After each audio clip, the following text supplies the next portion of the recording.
हमारी माता है, तुम्हारी नहीं, कि तुम एक समय में उस प्रतिबंधित मांस का सेवन किया करती थी। नमस्कार, जोहार। आप देख रहे हैं चैनल न्यूज। मैं हूं निशा मिश्रा आपके साथ।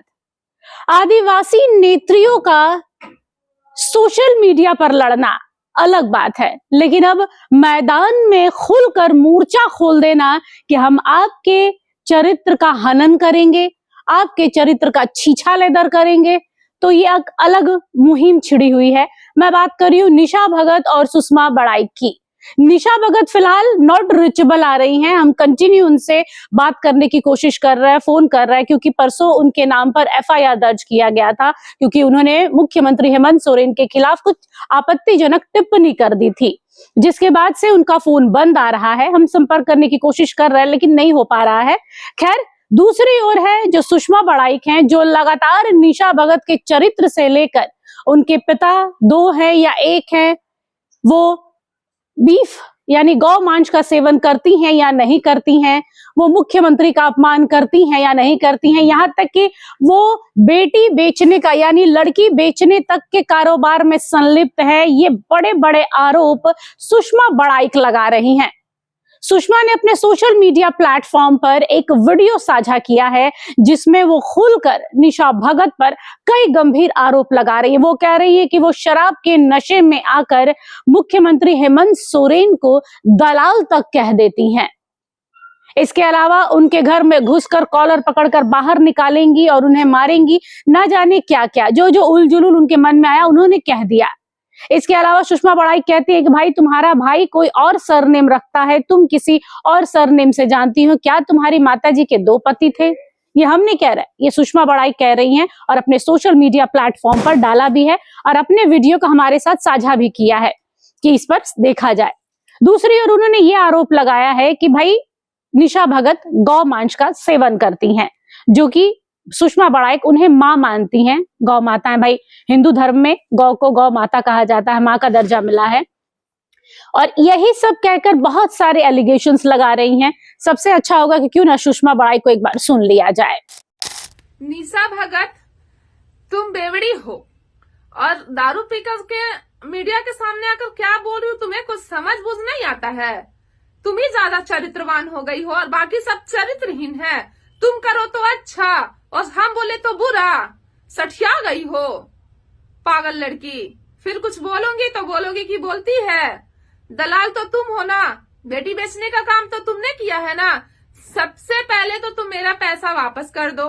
दूसरी बात कि तो तुम्हें तो डर है ना कि जितने जितने महिलाओं को शराब पिला के बेचने का काम की हो, कहीं महिलाएं मोर्चा खोल दी तो मैं बेइज्जती हो जाऊंगी ना, चरित्रवान से चरित्रहीन बन जाऊंगी, है ना। इसलिए जब मैं तुम्हारे बारे में बोलती हूँ कि तुम बेटी बेचवा हो, तब तो किसी भी मीडिया में जवाब देने की कोशिश नहीं करती हूँ। आज तो बड़ा हिम्मत जुटा करके न्यूज 9 जो है उसमें तुम आई हो इंटरव्यू देने के लिए, है ना। और ये न्यूज 9 की खबर तो मैं बाद में लूंगी। और दूसरी बात, तुम बेटी बेचवा दलाल हो और मुझे तुम माननीय मुख्यमंत्री जी का दलाल कहती हो। दलाल तुम हो। मैंने समाज में एकता और अखंडता की बात करी है और माननीय के विरुद्ध कोई भी आलतू फालतू बात करेगा मैं उसका विरोध करूंगी, क्योंकि मैं संविधान का सम्मान करती हूं। और जो संवैधानिक पद पे बैठे लोगों के विरुद्ध अमर्यादित भाषा का प्रयोग करते हैं, वो संविधान की हत्या करने का बराबर है। और जब जब संविधान की गरिमा में आंच आएगी, संविधान की हत्या होगी, तब तब मैं आवाज उठाती रहूंगी, क्योंकि आज संविधान ही थे जो मुझे मौलिक अधिकार दिए, संविधान ही थे जो आज मुझे नया जीवन दिए। तो मैं अपने संविधान को बचाने के लिए ऐसे दुष्ट लोगों से लड़ूंगी जो समाज में सिर्फ नफरत फैलाने का काम कर रहे हैं जाति और धर्म के नाम पर। क्योंकि तुम्हें बखूबी पता है निशा भगत, और तुम क्या मेरे चरित्र का बखान करती हो, आईजी नटराजन, या फिर तुम कोर्ट ने मुझे फेक लेडी कहा। तुम्हें पता होना चाहिए, मैं बार बार कह रही हूं कि तुम मेरे धूल के बराबर भी नहीं हो, कि मैंने संविधान के पूरे सिस्टम से लड़ा है और संविधान की गौरव हूं मैं। संविधान चाहता है कि हर महिलाओं की आवाज सुषमा बड़ाइक की तरह होनी चाहिए। तुम्हारे जैसे क्या पद और पावर के लिए कहीं भी निछावर हो जाऊं, कहीं भी सो जाऊं, किसी की बेटी बहन को बेच दूं, सच कड़वा लगता है ना? मेरे चरित्र का क्या बखान करोगी? सिर्फ तुम कह सकती हो कि मैं केस करती हूँ। हाँ, करती हूँ। इसके अलावा तुम कुछ भी नहीं बोल सकती हो। और जिस जज ने, हाई कोर्ट ने नहीं और ना ही सुप्रीम कोर्ट ने कहा मुझे फेक लेडी, जिस जुडिशियरी ने, सिविल जज ने कहा था, है ना, आईजी नटराजन को बचाने के लिए, उस जज की डिमोशन हो गई। तुम्हारी औकात नहीं है कि तुम एक भी अधिकारी के विरुद्ध लड़ सको, है ना? और मैंने सिस्टम को हिलाया है, सिस्टम को बताया है, और तब जाकर के आज मैं संविधान की गौरव हूं। तुमने क्या किया है? पद और पावर पाने के लिए कितना गंदा गंदा काम कर रही हो, फिर भी तुम्हें पद और पावर नहीं मिला। अफसोस। और मेरे चरित्र से, खुद का चरित्र का कंपेयर करती हो मेरे संघर्ष से। तुमने क्या संघर्ष किया है? क्या यही रूढ़िवादी प्रथा कह कह के समाज को गुमराह कर रही हो तुम और तुम्हारी टीम, है ना? 31 को और 1 जनवरी को दारू पार्टी कर रही थी ना, jeans top T shirt western कपड़े पहनकर। तो तुम्हारा रूढ़िवादी प्रथा कहाँ गया, जो तुम आज समाज के बेटी बहनों को कह रही हो कि हम रूढ़ी प्रथा मानेंगे? तुम मानो रूढ़ी प्रथा ना, तब जानेंगे कि तुम समाज के हित में बात कर रही हो। खुद तो वेस्टर्न कपड़े पहनकर, वेस्टर्न शराब पीकर, अंग्रेजी दारू पीकर के बेचैन हो जाती हो कैमरे के सामने और समाज को गुमराह करती हो, रूढ़ी प्रथा की बात करती हो। जैसे तुमने कहा था ना कि गाय हमारी माता है ना? ये हमारी माता है, तुम्हारी नहीं। कि तुम एक समय में उस प्रतिबंधित मांस का सेवन किया करती थी, भूल गई क्या? और तुम्हारा भाई कुजूर है और तुम भगत हो। क्या तुम्हारी माँ के 2 पति थे क्या?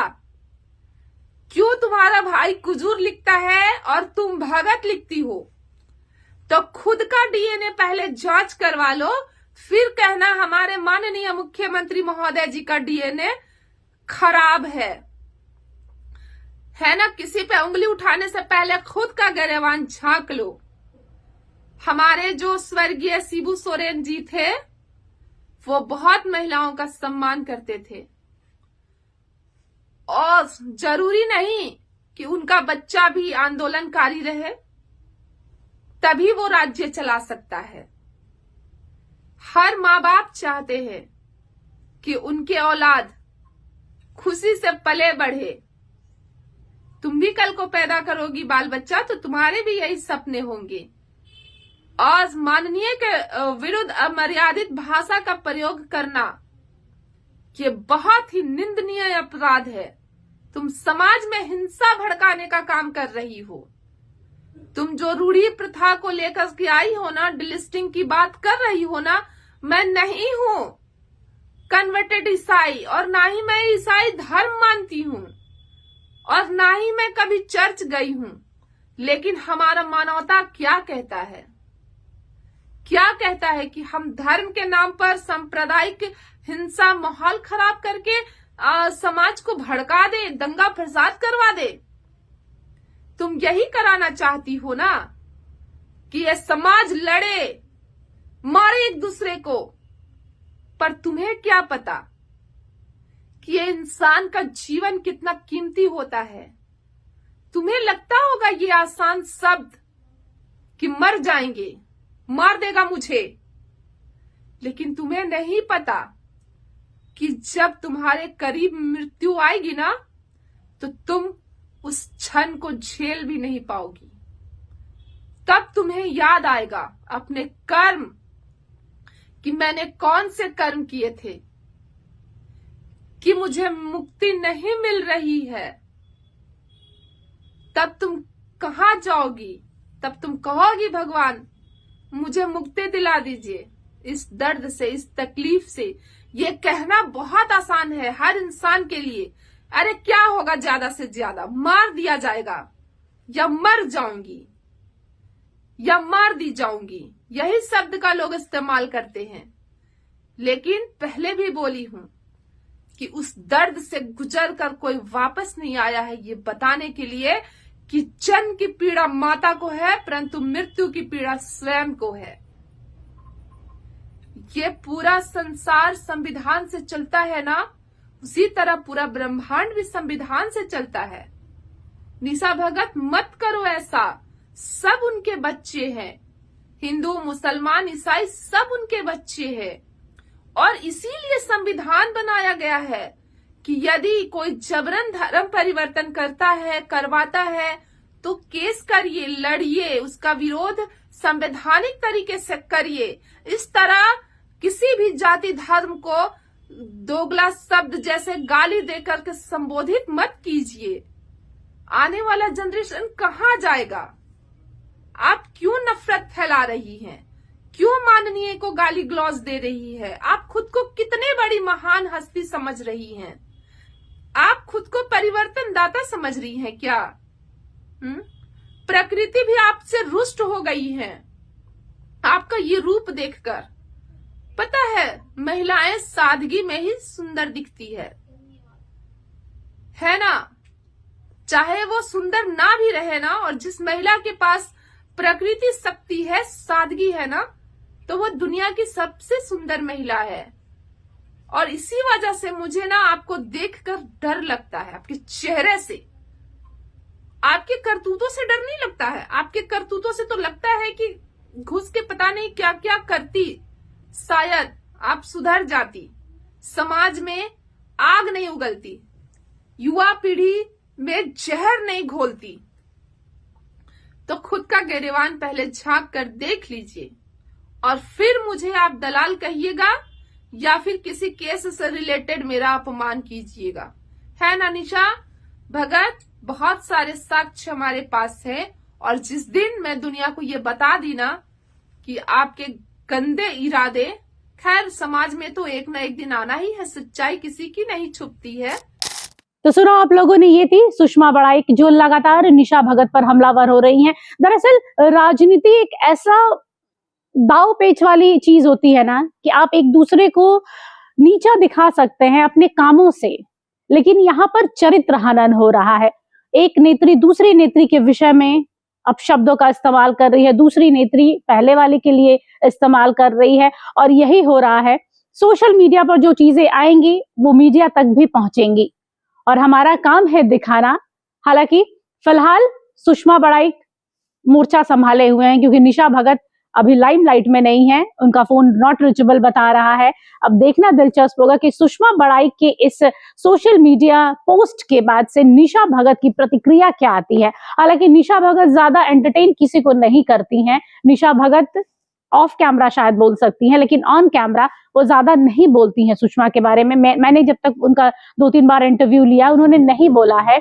तो लेकिन सुषमा हमारे स्टूडियो में आई थी, उन्होंने बातचीत की और उन्होंने खुलकर अपनी बात रखी। शायद कोई टीस है, कोई दर्द है जो उनके अंदर छिपा हुआ है, जो रह रहकर बाहर आ रहा है।